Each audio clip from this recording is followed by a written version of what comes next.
আরে আজানটা দিয়ে ফেললো, এখনো গাথাটা শেষ করতে পারলাম না। যাই হোক, ইটটা রেখে আগে নামাজটা পড়ে আসি। এই জাহাঙ্গীর, এই যে শোনো, আমরা যে দুইজন দুইজনকে ভালোবাসি এটা যেন কেউ না জানে।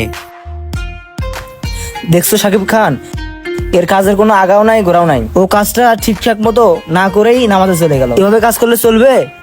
দে are not eligible. How can they earn money? We should avoid them.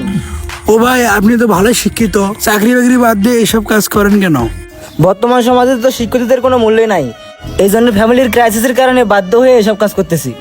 How do we speak about this topic? We should speak about another topic. It is our main job, so we should not be unattentive. বুঝতে পারছো শাকিব খান? চলো আমরা এখন কাজ শুরু করে দিই। এই জাহাঙ্গীর, এই পোলাটা কই গেল? হ্যাঁ, ভাই জাহাঙ্গীর তো মশলা মিলাচ্ছি। মশলা তো সব ওইদিকে শেষ হয়ে গেছে, মশলা কই মিলায়? জাহাঙ্গীর, আরে আমি রাজমিস্ত্রির কাম করলে কি হবে? আমার মনটা তো সারাক্ষণ তোমার কাছে পড়ে থাকে। জাহাঙ্গীর এখানে কি করে রে? এই শোনো না, আমি না তোমাকে একটা কথা বলি। আচ্ছা যাই তো দেখি জাহাঙ্গীর ওখানে কার সাথে কথা বলে। চুপ করে ওর পাশে গিয়ে বসতে হবে। জান, আই লাভ ইউ টু। ওস্তাদ আপনি এইখানে? এই শয়তানের বাচ্চা, তোরা যে আমি ওখানে মশলা মিলাতে করছি, ওখানে মশলা মিলার মাধ্যমে পীড়িত করতেছো। ওস্তাদ মিলাই আইছি তো। মুখে মুখে কথা বলতেছিস, যা ওখানে গিয়ে মশলা মিলা। আচ্ছা ওস্তাদ, যাইতেছি। শোন, তোর আর মশলা মিলাতে হবে না, চল নামাজ পড়ে আসি। আরে ওস্তাদ, আজকে আমার লুঙ্গি ভালো না, আপনি যান নামাজ পড়ে আসেন, আমি অন্য এক সময় যেয়ে নামাজ পড়ে আসবো। এর থেকে ভালো হবে মশলা মিলানো। আমি তাহলে যাই। কি পোলাপান, নামাজের কথা বললে বলে লুঙ্গি ভালো না। যাই, আমি গিয়ে নামাজটা পড়ে আসি। ওস্তাদ আপনি নামাজ পড়তে যান, নামাজ পড়ে এসে দেখবেন আমার মশলা মিলানো হয়ে গেছে। এই শোন, তোর কালকে থেকে কাজে আসার দরকার নাই। যদি কাজে আসিস তাহলে কালকে থেকে ভালো লুঙ্গি পরে আসিস। তোরে নামাজের কথা বললে শুধু অজুহাত দেখাস, বলিস লুঙ্গি খারাপ। তোরা ইটগুলো ভালো করে খামাল দে, আমি নামাজ পড়ে আসতেছি। আচ্ছা ভাই, ঠিক আছে। আমার এই সাইডের কাজটা শেষ হলে আমি গত সপ্তাহে আপনার ওই সাইডের কাজটা ধরুন নি। আপনি এটা নিয়ে কোনো টেনশন করেন না ভাই। আর আপনার যত মাল সামানো লাগে আপনি নিয়ে না, আমি এসে নিয়ে দেবো নি। আর ভাই শোনেন, আপনি যদি মাল কেনেন তাহলে মালের ভিতর 2 নম্বরে মাল ঢোকা দিতে পারে, তাই বলে কি আমি আপনার মালগুলো নিয়ে দেবো নি। হ্যাঁ ভাই, বুঝতে পারছি তো, এটা আপনার স্বপ্নের বাড়ি, আর আমি আপনার স্বপ্নের বাড়িটা অনেক সুন্দর মতো গড়ে দেবো নি। আচ্ছা ঠিক আছে ভাই, রাখি তাহলে, পরে কথা বলবো নি। দেখি তো একটু সবাই ঠিকঠাক মতো কাজ কাম করতেছে কিনা। সবাইকে দেখতেছি, খালেককে দেখতেছি না কেন? জাহাঙ্গীর, জি স্যার। সবাইকে দেখতেছি, তোমার ওস্তাদ কই? তাকে তো দেখতেছি না। স্যার ওস্তাদে তো নামাজ পড়তে গেছে। বুঝলাম না, এই কাজটা আমার 2 দিনের মধ্যে কমপ্লিট করতে হবে। আর ওই পশ্চিম পাড়া থেকে আমাকে ফোন দিতেছে, সেই কাজটা আমাকে ধরতে হবে। এখন যদি তোরা এই কাজটা ঠিকঠাক মতো না করিস তাহলে আমি কাজটা কিভাবে তুলবো? স্যার, ও তো নামাজ পড়তে যায় না, ও কাজে ফাঁকিবাজি করতে যায়। কি ব্যাপার ভাই, দেখি ওস্তাদের নামে বদনাম করতেছে। বুঝলাম না, তোমার ওস্তাদ কিসের নামাজ পড়ে? হ্যাঁ রে, এসে আমি কোনো সময় ঠিকঠাক মতো পাই না। তোমার ওস্তাদ নামাজ পড়ে না ফাঁকিবাজি করে?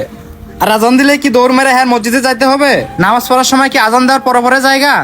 সবাই দেখতেছে ঠিকঠাক মতো কাজ কাম করতেছে, আর তোমার ওস্তাদ কিনা নামাজের কথা বলে কাজে শুধু ফাঁকিবাজি করতেছে। না স্যার, ওস্তাদ তো ঠিকঠাক মতো কাজ করে, শুধু নামাজের সময় হইলে নামাজ পড়তে যায়। আর স্যার, ওস্তাদ নামাজ পড়তে যাওয়ার আগে আপনার সব কাজ তো কমপ্লিট করে রেখে যায়। এই দাঁড়া দাঁড়া, আমাকে আর বুঝাইতে আসিস না। তোর ওস্তাদ তো তোর খালাতো ভাই, এই জন্য তো তুই তার সাপোর্ট নিয়ে কথা বলতেছিস। এই শোন, আমি লেবারগিরি করে মিস্ত্রি হয়েছি, মিস্ত্রির থেকে ফোরম্যান হয়েছি, ফোরম্যান থেকে কন্ট্রাক্টর, আর কন্ট্রাক্টর থেকে এই পর্যন্ত ইঞ্জিনিয়ার হয়েছি। আমাকে তুই জ্ঞান দিতে আসিস না। আমি ভালোভাবে জানি হ্যাঁ নামাজ পড়তে যায় নাকি কাজে ফাঁকিবাজি দিতে যায়। তোর ওস্তাদ এলে ঠিকঠাক মতো কাজ কাম করতে কবি। ভাই 30 বস্তা সার সিমেন্ট পাঠাই দিন পূর্বপাড়ার সাইডে। এই সাইডটা এখনো কমপ্লিট হয়নি। স্যার দেখছেন, সকাল থেকে একটা দেয়ালে এখনো কমপ্লিট করতে পারেনি, তাহলে এরা কি পরিমাণ কাজের ফাঁকিবাজি করে। মুস্তাফিজুর, তুমি চুপ করো, আমি দাঁড়াইছি এখানে। আজকে শুধু ও নামাজ পড়ে আসুক। আলহামদুলিল্লাহ, নামাজটা পড়ে এসে ভালোই লাগতেছে। স্যার, স্যার কখন আসলো? আসসালামু আলাইকুম স্যার। ওয়ালাইকুম আসসালাম। কোথায় গেছিলা তুমি? স্যার, সত্য কথা কমু না মিথ্যা কথা কমু? মিথ্যে কথা বলার দরকার নেই, সত্যি কথাই বলো। কোথায় গেছিলা তুমি? নামাজ পড়তে গেছিলাম স্যার। আমি বুঝলাম না, নামাজ পড়তে গেছিলি না এই কাজের ফাঁকিবাজি দিতে গেছিলি? দিছি স্যার, আপনি কি বলতেছেন? স্যার এর তো দেখলেই মনে হয় এ নামাজের কথা বলে কাজের ফাঁকিবাজি করতে যায়। কি বলতেছেন ভাই? যে কাজ করে আমার সংসার চলে, পরিবার চলে, সে কাজ আমি ফাঁকি দেবো কেন ভাই? স্যার, ঘটনাটা হয়েছে কি, আমি কোনোদিন নামাজ কাজা করি না। আর নামাজ কাজা করলে একটা সমস্যা, এই দুনিয়া তো 3.5 দিনের, নামাজেই তো সবকিছু। কারণ নামাজ নিয়ে যদি কবরে না যেতে পারি তাহলে জান্নাত পাবো না। কারণ নামাজে হচ্ছে বেহেশতের চাবি। শোনো খালেক, তুমি নামাজে গেলে আমার কাজের ক্ষতি হয়। আমি এমন মিস্ত্রি চাই যেন সে নামাজ বাদ দিয়ে আগে আমার কাজ করে। আর শোনো খালেক, কালকে থেকে তুমি আমার এই সাইডে কাজে আসবা না। আর আজকে বিকেলে তোমার হিসেব নিকাশ বুঝাই নিও আমার কাছ থেকে। আর যদি নামাজ বাদ দিয়ে কাজ করতে পারো তাহলে কালকে থেকে আমার এই সাইডে কাজে আসবা। হ্যাঁ, নামাজ পড়লে কালকে থেকে আর কাজ আসার দরকার নেই। এই তুই দাঁড়া, আমি কথা বলতেছি, এত কি হইতেছে না? আমার কথার মাঝে তুই এত পাকনামি করতেছিস কেন? আমি ইঞ্জিনিয়ার না তুই ইঞ্জিনিয়ার? সরি স্যার, ভুল হয়েছে। শোনেন স্যার, আমি একটা কথা বলি, আমার যদি না খেয়ে জীবনও যায় তারপরও আমি এক ওয়াক্ত নামাজও কাজা করব না। আমাকে এই সাইটের কাজের ভয় দেখাতে আসেন না। আর রিজিকের মালিক তো একমাত্র মহান আল্লাহ তাআলা। ভালো থাকবেন। যে কাজের জন্য আমাকে নামাজ ছাড়তে হয় সে কাজ আমার লাগবে না। ভালো থাকবেন আপনারা। আল্লাহ তাআলা আপনাদের হেদায়েত দান করুক। আমাদের সমাজে এরকম অনেক লোকেই আছে, তারা কাজের কথা বলতে বলতে নামাজের কথাই ভুলে যায়। এই ভিডিওটা শুধু তাদের জন্য বানানো হয়েছে। ভালো লাগলে অবশ্যই শেয়ার করবেন। ধন্যবাদ সকলকে।